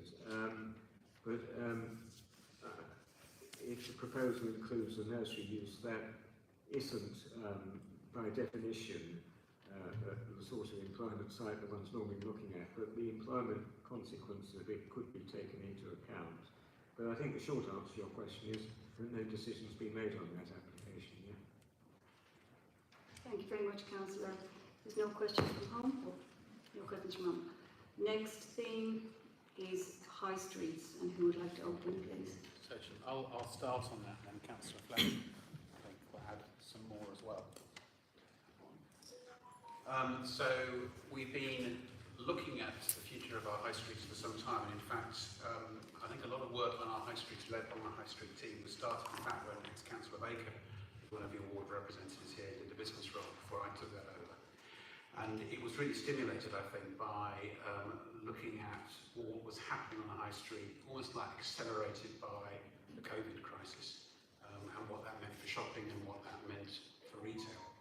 And the council injected a number of funds at that stage into both marketing campaigns and also into high street improvement campaigns as well, which are now actually coming to fruition. And as I mentioned earlier on Broad Street, we've had a consultation out for a couple of months because we identified Broad Street among a number of high streets in the borough as one which was perhaps lacking some of the benefits of its near neighbour, the high street, and was actually needing something to refresh and actually pull it back up. And we've been putting some proposals together on that. As I mentioned earlier, we've had good support for those. They've been very much focused predominantly on greening, on sustainability, and also on art and creativity to try and liven that area up. And that's one of the strands that you'll see across a number of areas now. We're very pleased that that's going to go ahead. In addition to that, though, of course, we're not immune to the fact that clearly high streets have struggled. We've had a campaign across the borough, we'll talk a bit about Hampton Wick in a minute, in terms of being able to work with the local business groups here, of course, Teddington Together, to promote key events like the Christmas events, but also to promote key marketing events that help local shops to get their fair share of clients and to really promote and take on some of the multinationals as well. And that's a very, very important part of what we do. It's not without challenge. I mean, Broad Street, you will have noticed, we get good news, we get bad news. As soon as we lose Johnson's Shoes, we get Planet Organic. 6 weeks later, Planet Organic closes. So we do have some examples of vacancies. However, it's interesting to note that in Teddington and also in other parts of the borough, we've got some data recently which is showing that vacancies are going down. In fact, they're now getting lower than they were before the pandemic, which is good news. It's taken a bit of time to get them back, but it is good news, and we are looking to help. Another recent one, which is important for people to understand as well, which I think is on the bad news side, I think you may be aware of the fact that the Halifax is closing down on Broad Street, I think next month. That will actually be the last bank within Teddington, of course, because we've had 3 or 4 banks going down and closing over the last few years. We've been disappointed in many angles of how the banks have actually behaved there. Their buildings are not easy to rent out because of the vaults in the space. They've tended to kind of like just go. We're pleased that in Teddington at least several of those have now reopened as fitness studios, Pilates studios, etc., which is good news. Munira and I had a call, in fact, with some of the senior team at Halifax to express our concern about what was going on. And I'm pleased to say that they are taking notice in terms of reaching out to their clients and interestingly working with the post office as well. I'm going to be following up with the post office because the post office can actually offer a number of banking services as well. But these are the kind of things that we're trying to put in place to ensure that we maintain vibrancy on our high street. We also may look at some other areas as well. What can we do in terms of pop-up shops in areas? We're a bit limited on that because we don't own that many freeholds within the borough on the high street. We tend to find that we've got a lot of landlords that are actually overseas and difficult to get hold of. So that's a little bit limited, but we'll see what we can do in those areas. And we're also doing quite a lot to, as I said, help to market those areas going forward as well. And maybe Becca would like to talk a little bit about what's happening in Hampton Wick. Yes. Thank you. Thank you, Phil. Yes, so I just wanted to give you an update on what's happening with Hampton Wick.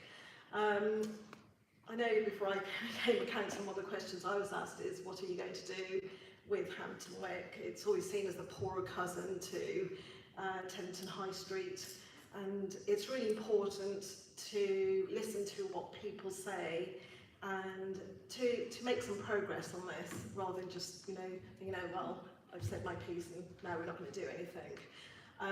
So we've been working very closely with the high street traders. Both Councillor Millard and I helped motivate the setup of the Hampton Wick Business Network. I don't know if you're familiar, but we already have the Hampton Wick Association, but this was more for the traders to especially think more about supporting the high street given what happened during the pandemic. So that really, pushed things on a bit faster because they really needed the help. We had a few initial meetings and I discussed with the council officers at what we could do to support them, and the initial feel was, let's put on some dates because it would just draw people to the area and make them realise that there are some fantastic independent businesses in that area. A lot of them are now health and beauty, hairdressers, things you probably can't buy online. But we still need to have places where people can get out of their house and go, whether it's cafes, and we've got a couple of pubs there, such as the Foresters and the Swan, and a few cafes as well. So we did get some funding from the council for 3 fates. One of them was for post-pandemic support, economic development, and then we also had some support. We had a fate for the Jubilee, Platinum Jubilee, and then the coronation early on this year. We are now obviously considering, we were presented with a proposal by the Hampton Wick Association for making the high street have more of a village feel. When you look at Hampton Court and you look at Kingston and you look at Teddington, Hampton Wick is this area in the middle which should be, probably more popular than it is, and I think it, unfortunately, because of its location right near the roundabout and the busy Kingston Road, it's probably been neglected. And we're going to do now, what we can to support it. And there has been this public realm investment fund presented, and we've been in discussions with the council officers. We've got Lorinda here, from the head of High Streets, who's been incredibly supportive. We've had Max, and we've spoken to the traders, and we've had several meetings, and we have put together a plan, perhaps that we had a very productive meeting about it a couple of weeks ago, put together a plan on what it might look like. Obviously, we don't want to overpromise. We would love to have everything that the Hampton Wick Association would like to, and we think it looks fantastic, but the practicalities in terms of perhaps safety, we have to consider what the high street and the highways are, considered to be acceptable. So that's where we are. We've thrown it back to the architects, WSP, who are working together with this, and they're going to come back and see what's feasible, and then we'll work from there. Thank you. Thank you, Councillor. I've just been given a signal that we have one question from home. Excellent. Yes. Thank you. This is in relation to Teddington High Street. So what is the development plan for Teddington High Street in terms of getting it to carbon net zero, negative, and also giving the resources for electric charging of vehicles while making it bicycle and public transport friendly? Wow, it's a big question.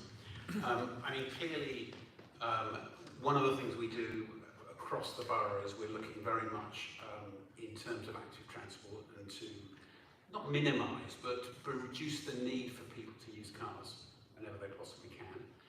Of course, Teddington High Street has got very good services in terms of bus routes across the borough. It's very much a hub for that. It's a difficult, I think one of the problems we have with the high streets and Broad Street to a certain extent is it is quite a busy thoroughfare, and therefore it's not as friendly as it could be for bicycle travel. We've obviously got more and more routes coming into Teddington, dedicated cycle tracks, which is certainly helping us in that sense. And we are looking for further solutions that we can put in those areas as well. So certainly from the transportation area, that's an important area. I would also emphasise a lot of the greening work that we are trying to do in both areas, because obviously it's important not just to be talking about net zero, but in terms of the high streets and Broad Street, it's the quality of the air as well, and air quality is clearly a very, very important point and measurable, and we know that greening has a positive impact on that in terms of particulate absorption as well. So I probably haven't given a complete answer, but there are some of the things we will be doing in order to push in that general direction. Does anybody else want to add anything? It might be worth adding that in terms of electric chargers, you've probably seen that we're about to install over 500 additional chargers, in addition to the 450 circa that are already in existence, taking up to about 950. Gareth. Thank you.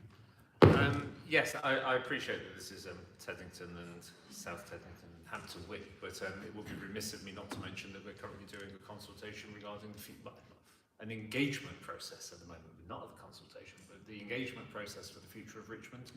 Town Centre is currently on the cards, and also we have a nighttime strategy, which Phil might want to mention a little bit more about. But just while I'm here, I just want to say that the focus which is being put on your town centres by both Phil and Robin at the moment, and Richard Baker, who's in the audience, as the previous ward councillor, the responsibility for the high streets and economic development is what they're doing is really first class, and really I just want to blow a bit of smoke up their fundaments to say thank you, because, and also what Lorinda does as well, because Lorinda's very often out and about at these events, making sure that they function well. High streets are important, and we want to make sure that they stay vibrant and make sure that they stay well funded, and we're trying to do as much as we possibly can as an administration to make sure that that continues. Can I just add that there is a planning application in for 10 charging points in the Marks and Spencer's car park. And perhaps the other thing to say about which is sort of relevant to the general greening agenda, somebody was recalling to me the other day that 40 years ago the High Street had no trees in it at all. This road, Church Road, had no trees in it at all. Aldergrave Road had no trees in it at all. And where we can put vegetation in, we will. Broad Street is difficult because the pavements are so narrow, but that is part of Phil's designs, which are being looked at and reviewed at the moment, to see what greening we can do and whether we can use perhaps some original methods, or fairly original for this part of the world anyway, to get more greenery into even Broad Street. I'll just add something else as well, as Gareth reminded me. Two things actually to add. One thing, although it's not strictly in this ward, I was up at Hampton Hill on Saturday morning, where one of the early results of the public realm work that Petra was referring to was being opened, which is a place called Templeton Place, which is one of the parades in Hampton Hill, which needed quite a lot of smartening up, and now a lot of great planters have been put in there, which, you know, the high street team said originally had quite a lot of resistance against doing that. A lot of hoardings going up, new benches, the whole place looks so much nicer, and it's helping to add to that area. It's a great example, so you get a chance to go up and have a look at that. Gareth also mentioned the nighttime strategy, and in fact we've got Lorinda at the back and Blanca as well, who's led the process for nighttime strategy in Wandsworth and is bringing it over here. There's plenty of leaflets on that. And part of that is about making sure that we are really thinking about our high streets across the borough. And nighttime sometimes is the wrong way of describing it. It's anything that happens between 6 in the evening and 6 in the morning. So it's the evening economy, it's the entertainment economy, it's also the people who are working shifts and need to get home at night, so there's elements of safety and reassurance to employees and how they make themselves going, how they get themselves home safely as well. But it's also therefore about the vibrancy of the economy as well, and how people have the confidence to come in and enjoy the evening economy. So that's something as well. We're just in consultation on that now, and there's plenty of leaflets at the back if you want to get involved in that and give us your views. Thank you, Councillor. I'm going to take, I was going to say one question, but I'm feeling cruel now. We'll take your last questions, just have 2 hands, and then we're going to close the themes and move on to our generic questions. Okay, so ladies, you can start between yourself whose hand went up first.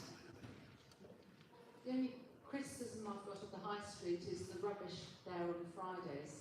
What are the council going to do about the flats and the collection of the rubbish, because it is disgusting on Fridays? You're absolutely right. We are very pleased to have a new head of waste and a new assistant director dealing with waste and related issues in the council, and they are pursuing this very subject with energy. We've trialled the first proposal for bins for people's houses but on the road, on the pavement in Heath Road, Twickenham, and it's worked quite well. And we had a meeting very recently looking at spaces in the High Street for the very same thing, and there are other locations, Coston, they're in Palms. There are other locations where there seems to be the only answer to a problem which occurs in all our town centres, where there are properties over shops and where the landlord doesn't make or can't make sufficient provision inside the properties for it. It's a modest comfort that street cleaners clear it up on Fridays after the refuse men have been, but it's best avoided. But we think we're working towards a solution, and we should have something on the ground before Christmas. I'll be cautious about what I say, but I gather the bins have been bought already, and it's just a matter of their location, which is yet to be determined. And of course, the residents playing ball when it comes to it, and using them all. But they will be lockable, and therefore there will be control over what goes in them. And we hope that will improve the situation. We're aware this has been an issue for many years, and we now think there's the energy and professionalism there in the waste department to deal with it. Yeah, it was just a very... Yeah. There's a very quick question on designation of High Street. So Stanley Road, which I know falls outside what we're talking about here, but is that included in regards to planning with High Streets, or is that a separate area because it's just a small parade? I mean, I'll quickly say I'm not switched on the planning designation, but I would say it definitely is on our radar in terms of an area to support. And indeed, before I came into the council, and Councillor Baker led this work with Lorinda, we did an exercise with Stanley Road to really publicise the great little local shops that are there. We've done a video with Cassandra from the flower shop there as well. So it's very much on our radar, but perhaps Martin, on planning designation, you want to talk about that? Well, I think actually the planning designation system is changing, but it is, if you like, a secondary shopping area, and it's important, and it comes between the High Street, Broad Street, and even smaller areas such as Waldegrave Road, little parade there, where there's actually quite good news in there's a designer's studio, sculptor's studio is being proposed on that site by the, well, it's public who it is, by the son of the lady who did the sculpture of Noel Coward that's in our library in Teddington now. So, so there are these various categories of shopping, and Stanley Road is in the middle category. And I would just simply add as well, just to remind everyone, and Martin made the point, but when we've done the local plan, and if you look at the local plan, the importance of the secondary high streets or parades is really, really vital, because it was, of course, you know, the big centres like Teddington, Twickenham and Richmond, fantastically useful.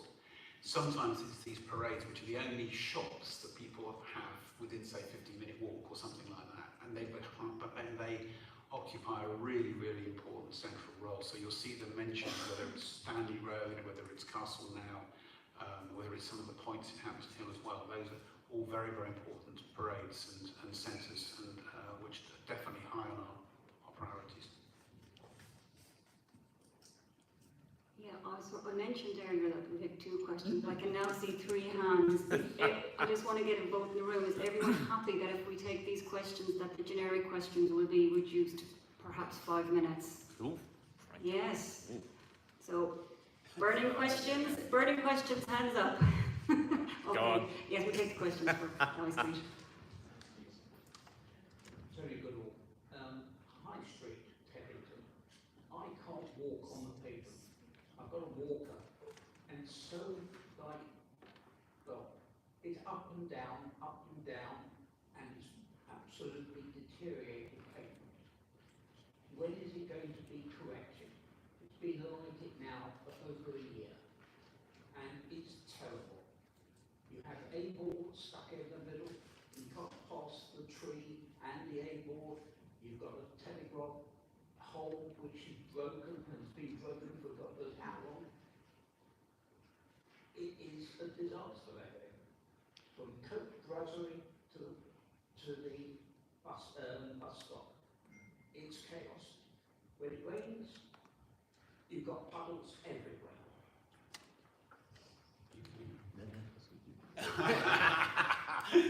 Well, I will definitely pick that up and maybe work with you on it. We have had some complaints about uneven pavements, areas where people have stepped outside code, which we have tried to pick up. But your comment's interesting, because I've raised some of these points with our council officers, and to be honest, I'm not getting a priority response from them, mainly because I think their belief is that it's not as bad as we're making out. But perhaps we need to look at it afresh. I mean, your comments are very important. Yeah, it's a good point, and we'll have a look further. I think I can help you slightly. The 20-30 yard stretch in the High Street has been dug up this day, soon by the council, to level it, I assume, outside Kirby's. Kirby's thing, that's a bit, yeah, maybe that's a different area. Maybe we'll pick it up separately.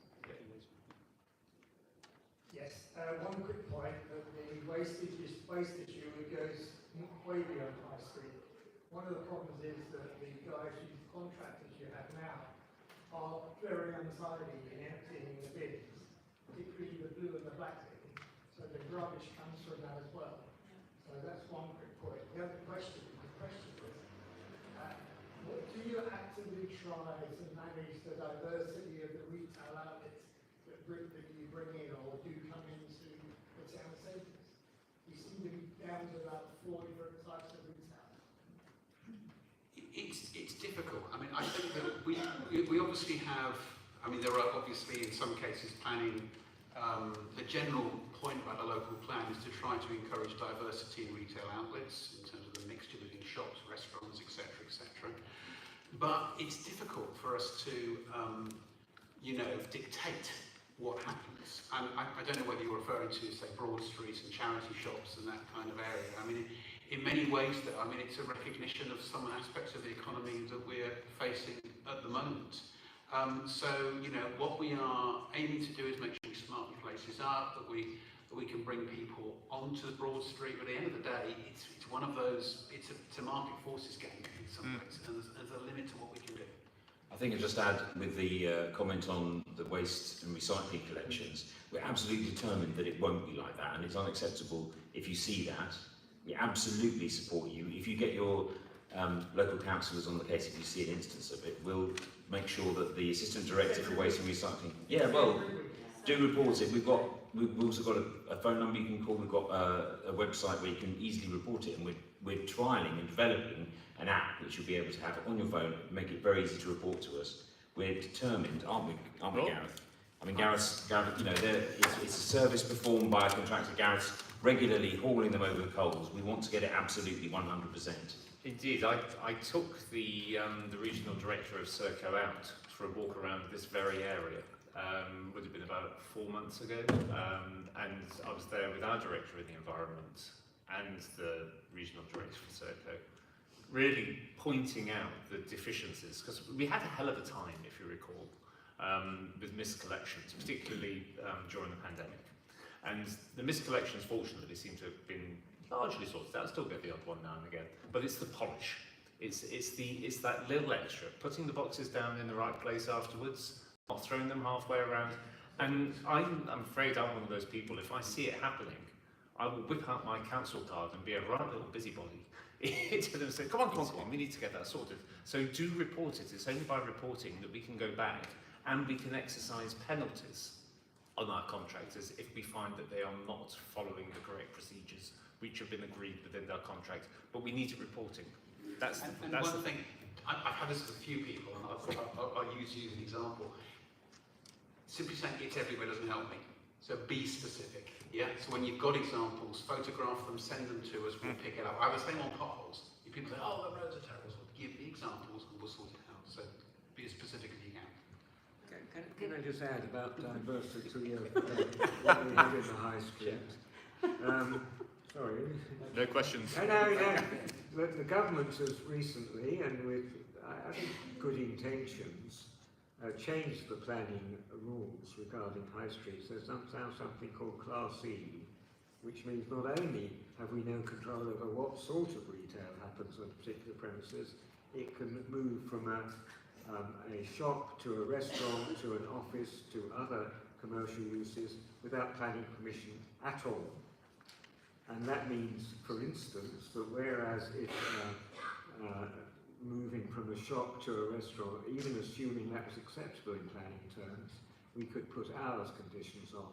Now if a shop with no hours conditions, and most shops don't have hours conditions, moves to a restaurant, the planning authority has no powers about times of use, and the only way forward, if there is a problem, is through environmental health. So this is a little bit of a problem now. I think because of commercial concerns, the government has liberalised the policy, a small L liberal, and we'll have to see whether they feel that it's worked after a year or two, and whether it needs some tweaking. But that's the situation. It's a bit of a free-for-all now, which, funnily enough, in Teddington, it's not, the effect of that is not as obvious as one might have feared, but it's a bit of a free-for-all. We have managed to absolve ourselves from some aspects of this freedom. For instance, most of our commercial property is now specifically excused from the government's general policy to allow shops to turn into houses without planning permission. Thank you, Councillor. I have to thank you for your patience. There's someone who's been waiting to ask a question for quite a while, with the beautiful olive top. I don't leave anyone out. This is the last This is the last floor question, and then it is going to be the generic questions. Okay? Thank you. I will keep it short. I'm mindful of the time. So, regarding the Broad Street, I live just behind Broad Street, so I'm very much interested in what's going to happen, what kind of improvements are going to take place there. I just wanted to ask whether, as you're talking about Broad Street, whether Causeway could be considered as well, in terms of smartening it up, because it is pretty much a dead road, lots of empty spaces, and I did speak with some of residents around the area, and we were wondering whether part of Causeway could subsidised zone, a little bit like in Twickenham, and Twickenham can do it, Teddington can do it as well. It would be lovely to put some plants in there because it's almost like a natural continuation of Broad Street. So are there any plans for Causeway? If I'm honest with you, not at the moment, but it's useful to have your input. Obviously at the moment we're focusing on the east, west and central part of Broad Street and getting that done. I think the crossing will help because we'll have the crossing down there at the Causeway, which will help as well. But I'm happy to take ideas for the future. Obviously, we've got a lot of funds we need to prioritise around the borough in that sense, but I'm happy to consider things for the future, but nothing as yet, to be very honest with you. Thank you very much. We are now going to have the generic questions. Oh, got one from home. From home. Yep. Excellent. Yes. Yeah, there's one from home. So this is a question from home from Keith Atkinson, who messaged 7:03 PM for this open session. So it's around Ellery Hall. Ellery Hall has the contract with the builder for the new Ellery Community Centre being agreed. What is currently estimated total cost for the new centre? Will the 2 million price for the sale of the old Ellery Hall site to RHP to be increased to compensate for the budget overrun? So can I just, sorry, before we go, can I just ask how many questions are we going to have and how much time do we have, just so we can... That's the only question from home. Do you want to start? Shall I start? Yeah, I mean, obviously we've been disappointed with what happened with our first tender of a contractor. There are obviously, it's difficult, frankly it's difficult at the moment because we're in a number of areas, we've got construction projects that are happening where we're in the middle of, or definitely over the last 12, 15 months when these tenders have been sorted out, we've been in the middle of very high construction cost inflation, we've had difficulty getting hold of materials, constructor margins are going down, so clearly it's an area that actually concerns us. That has led to an additional cost. I think when we looked at it at the order of a couple of million, I think in total, that we've been looking at. Obviously it's difficult for us to compensate that with sales to RHP for the land. We just have to accept the fact that we are having a higher cost. That is something that we can afford and we budgeted for. We also have done some value engineering work, which we've now published, in fact, as a result of our last committee meeting. But we remain as committed to Ellery Hall and its development. We think we've done the exercise of looking at cost effectiveness. We are extremely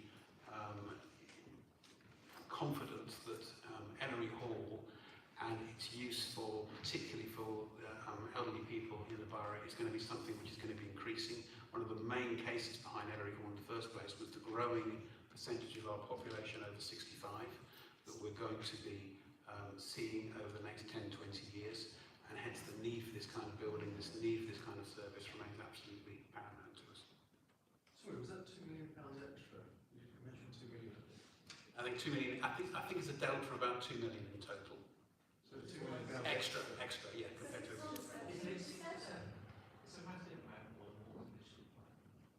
It's more than it was in the plan, absolutely, as we said, but we've also done the cost effectiveness work and we've done the value engineering work and we've re-looked at the case and we reviewed that at Finance Committee. So we remain totally committed to the project. So what is the total cost? At the moment, I think if it's still going out to tender, then it may still be within the realms of commercial confidentiality, so it's very difficult to go into actual figures on it. Once we have the tender agreed, we'll let you know, because the figure I gave you was the amount we wanted to allow within the budget before we actually went into final tender. What is the total cost you budgeted?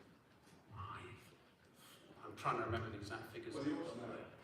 Yeah. Okay, so I think my recollection of it was that I think the original budget was around 4 million and we budgeted an extra 2, I think, at the moment. It was around 2, and it's gone up to about 7.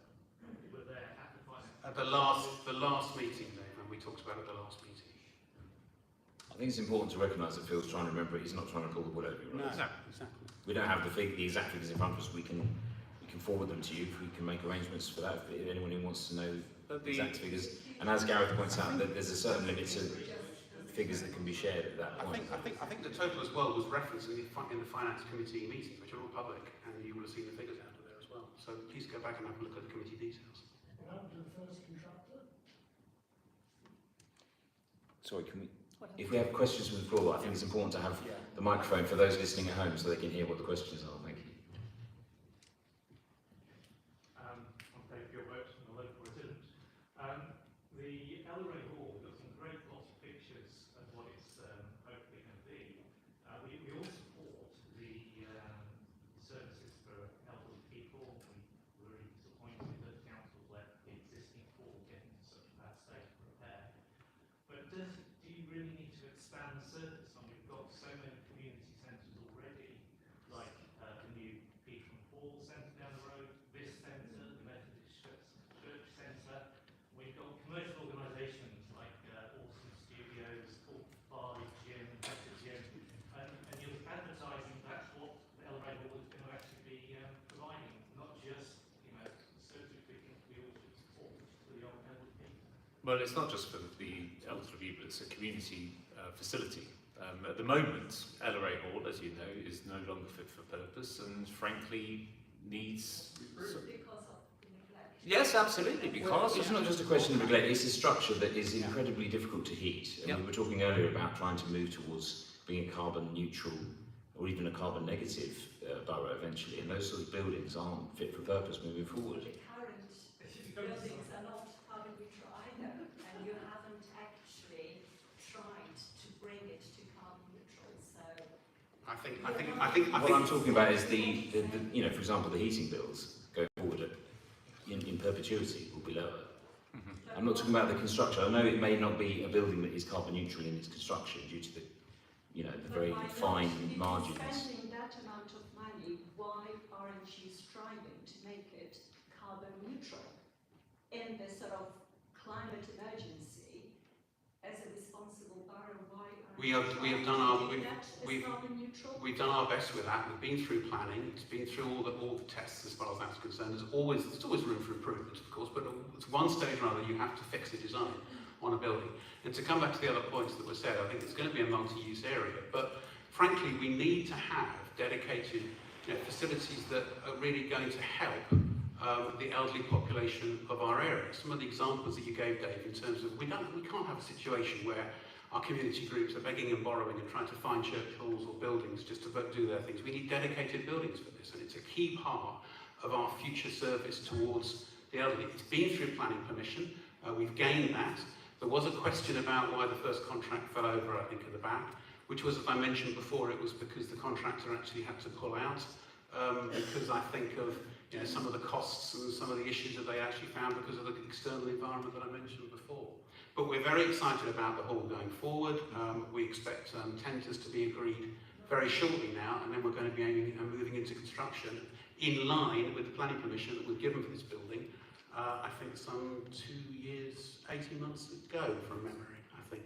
And it's an example of a site, the site being sold to RHP won't be going up in price because this is a site where the council is making it available for 100% affordable housing, unlike the current position of MOPAC with, going back to an opening topic on Teddington Police Station. Thank you very much. There's no good time to do this, and I'm sorry, in terms of timing, and I want to be respectful of the time, we all have homes to go to and homework to do and everything else. I would invite you to please fill in your evaluation forms that you have on your desk, if you need on your chair. If you need some pens, we can hand them out. I would like to thank you for your time, your patience and your decorum this evening. Yes, thank you very much.